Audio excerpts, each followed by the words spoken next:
No se diga más por Top Latina. Vamos a darle la bienvenida a un buen colega, buen amigo, socio y director general de JIC, lo que fue alguna vez Llorente y Cuenca aquí en República Dominicana, Iván Campo. Iván, buenos días, bienvenido. Hola, buenos días, muchas gracias. Bueno, aquí te tienes que sentir casi que en familia. Sí, casi no, en familia. Totalmente, o sea, para mí es un placer. Yo soy de los que, y seguramente José Gregorio también, aunque él no lo ha dicho, no sé si lo comprometo también como comprometía a nuestra amiga Jaidis, yo siempre digo que a pesar de haber pasado poco tiempo en esa empresa, soy muy orgulloso de haber pasado por las filas de Llorente y Cuenca. Todo el que pasa por Llorente y Cuenca es un jicker. Sí, no importa si está o no. Sí, señor, de verdad que una firma que cada vez crece más y de una manera tan acelerada a nivel mundial. Pero bueno, vamos a hablar.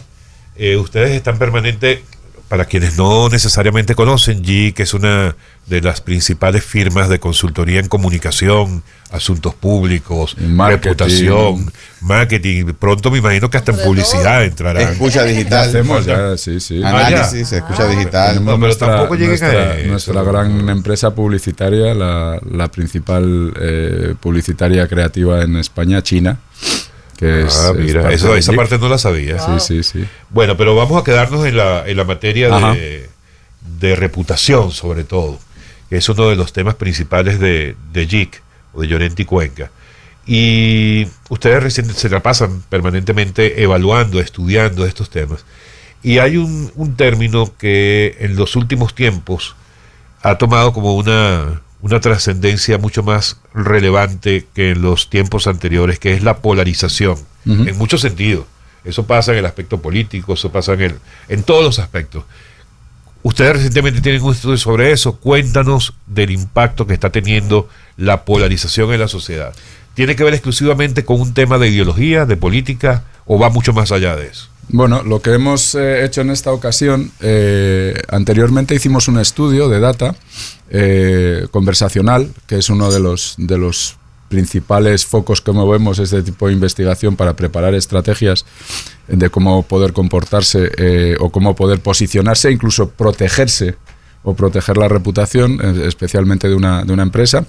Pero lo que hemos hecho en esta ocasión ha sido concitar a varias personalidades, tanto de la compañía como colaboradores externos y personalidades de la vida política, de la vida empresarial, para pensar juntos sobre este tema, ¿no? Y eso ha dado lugar a nuestra edición número 41 de la revista 1, como digo yo, el think tank editorial de JIC, que está disponible en Ideas JIC, en el plano digital.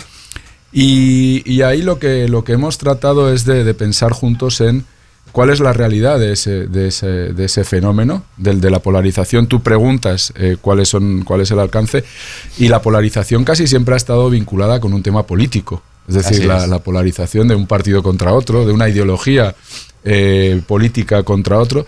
Pero eso ya hemos visto que no es algo que quede solo en el ámbito de la política.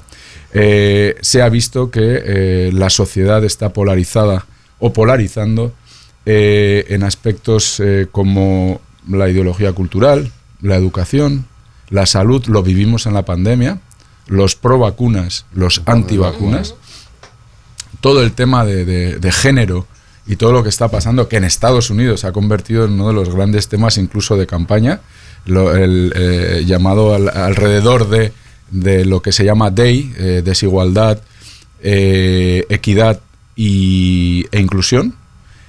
Y entonces, estamos asistiendo a una sociedad que está yéndose a los extremos, donde tú, para polarizar, has tenido que crecer de alguna forma con un sentido de que te tienes que oponer a lo que no congenia contigo, y eso se ha venido acrecentando. Las tecnologías, lógicamente, han ayudado a ello. Eso te iba a preguntar, Iván. ¿Qué rol ha jugado? Recientemente leí un artículo que decía que el algoritmo generaba cajas de resonancia porque al analizar lo que a mí me gusta o me disgusta, amplifica esos aspectos. Sí. Entonces, ¿cuál es el rol que está jugando la tecnología y plataformas como Instagram, X, ¿cómo que se llama el otro?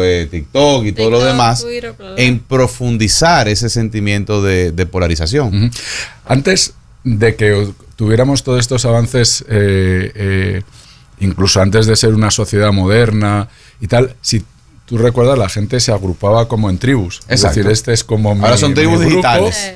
este es mi grupo. Eso se rompió un poquito a lo largo de la historia, pero parece que hemos vuelto a ese como... Yo tengo estos valores, tengo estos pensamientos, tengo esta ideología, tengo esta forma de pensar y de ver el mundo, y trato de rodearme de las personas que piensan como yo. Sí. Y en ese sentido, las redes sociales, por ir directo ya al tema, porque no es la tecnología, es las plataformas Exacto. que usan la tecnología para ver cómo nos comunicamos, han ayudado a que ese sentimiento de pertenencia a un grupo se consolide mucho más, se haga muchísimo más fuerte, y parece que yo solo oigo a los que piensan como yo, me siento seguro, desprecio a los otros. Claro. me siento seguro y creo una situación ya no de desprecio, de odio. De odio ante aquello que no es mi forma de pensar y mi forma de comportarme. Entonces sí, eso es algo que ha ocurrido.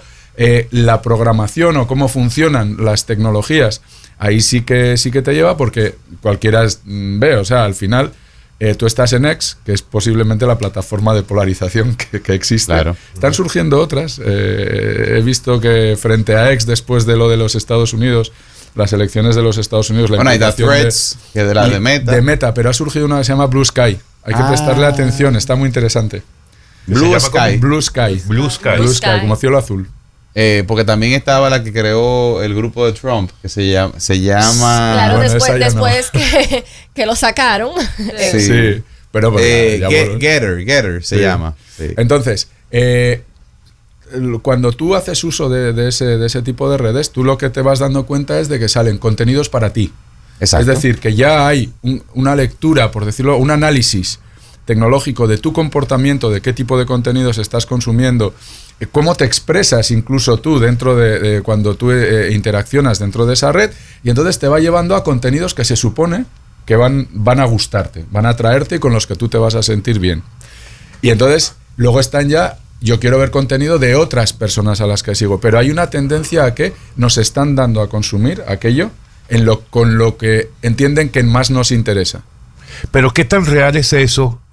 O más bien, ¿qué tanto influye en vamos a llamar, en ese hallazgo, el papel o el rol de los bots, de todo lo falso que hay en ese universo digital? Eso, a la hora de mediciones aparte, influye. O sea, la creación de, digamos, usuarios artificiales para incidir o influir en la conversación, eso se hace. Y habitualmente también está muy, muy relacionado con, sobre todo, dentro de este mundo de la polarización, con generar el fenómeno de la desinformación, Correcto. del fake.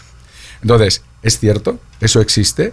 Las compañías están tomando medidas, las compañías que tienen estas plataformas de comunicación social, toman medidas en la medida de lo posible para evitar que esto ocurra. Detectan, te banean, como se dice, te tratan de ocultar.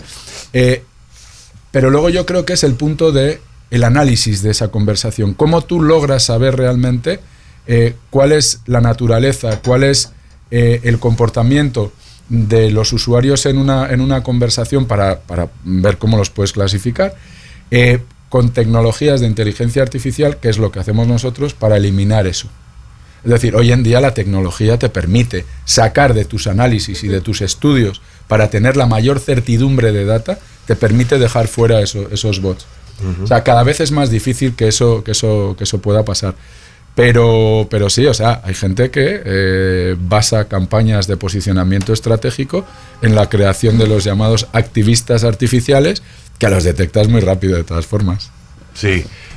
Teníamos esta semana, justamente teníamos al profesor Rafael Rubio de la Universidad de Navarra, y nos hablaba del tema, ya que estamos hablando del tema de la desinformación, los fake news y todo esto, la amenaza que representa todo eso para los sistemas democráticos, para la democracia. Si a eso le sumamos el tema de la polarización, ¿cómo podemos hacer ese cruce? ¿forma parte también la polarización en esa amenaza a un sistema como el democrático, o más bien podría llegar a compensar o es una respuesta a ese tema de la desinformación y los fake news? En uno de los artículos que hay en la revista se habla precisamente de, o sea, si está en juego la democracia, en qué medida está en juego. Claro, lo que decíamos al principio, antes la polarización estaba básicamente centrada en el ámbito de la política, lo cual hasta se puede considerar que era sano. Sí. Claro. El problema es cuando ya la gente, la opinión pública, los ciudadanos empiezan a polarizar en aspectos que no tienen que ver con la política, sino que tienen que ver con la creación de espacios de convivencia. Y ahí es donde te puede empezar a poner en riesgo esa estabilidad que trata de generar la democracia a través de la participación de los ciudadanos en diversos espacios de convivencia, de diálogo, para construir lo que pueden ser mejores espacios para que la sociedad pueda seguir desarrollándose, ¿no?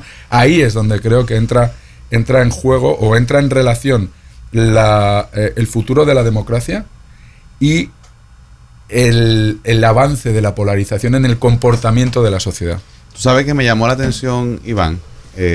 Estuve en España recientemente y la profundización del nivel de polarización en el debate español de hace 2 años, que estuve allá también como casi por un mes y ahora que volví, me sorprende qué tan rápido se ha hecho tan profundo. O sea, al punto de que estuve en varias librerías y todos los títulos, los principales títulos, son temas ideológicos. Es decir, esto es derecha y izquierda. O sea, España parece haberse dividido entre ¿cómo que le dicen? Entre rojetes y fachas.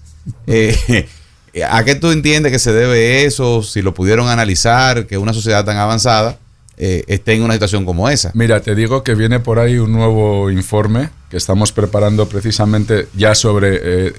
sigue al que hicimos hace 2 años, que se llamaba La droga escondida. Sí, muy bueno, por cierto. The Hidden Drug. Donde ya empezábamos a estudiar las conversaciones, ver cuáles eran los temas de mayor polarización en los países donde estamos con operaciones. De hecho, creo que estuvimos hablando de algo de eso. Entonces viene por ahí ese informe y quizá te pueda dar más datos. Pero lo que creo, bueno, aprendiste de temas lo aprendí, claro, de cómo de los mejores. Estudiando la conversación puedes Claro.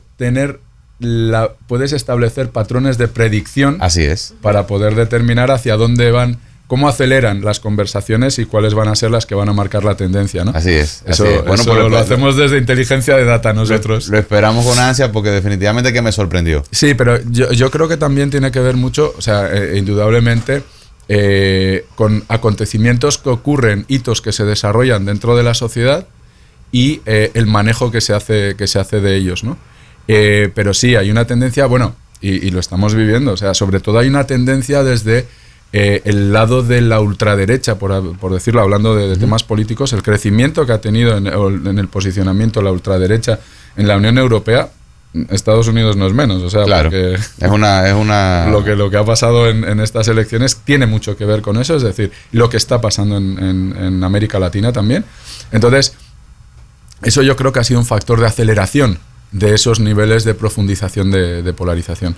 Pero vamos a ver lo que nos dicen luego las conversaciones, que recuerdo que en The Hidden Drug, con respecto a República Dominicana, nos daba que 2 de los 3 principales temas de polarización en la sociedad dominicana, uno era el tema migratorio enfocado con el tema haitiano. Bueno, justo lo hablábamos con Heidi de esto, pero ya nosotros en el 2022 decíamos que era un tema que tenía una tendencia de comportamiento de ser mucho más profundo en el tema de la polarización.